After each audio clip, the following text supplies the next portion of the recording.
પર નજર કરીએ અમિત, સ્વિગી લિમિટેડના.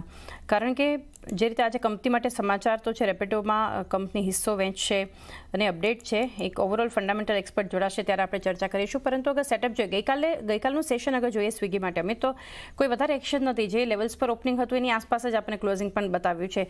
પરંતુ ચાર્ટ સેટઅપ પર સ્વિગીને તમે કઈ રીતે જોઈ રહ્યા છો?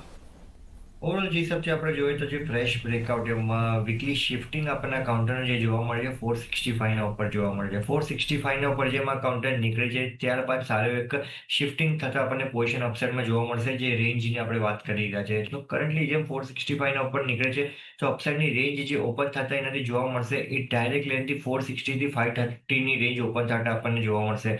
સો કરન્ટલી મને લાગે થોડું વેટ એન્ડ વોચ કરો.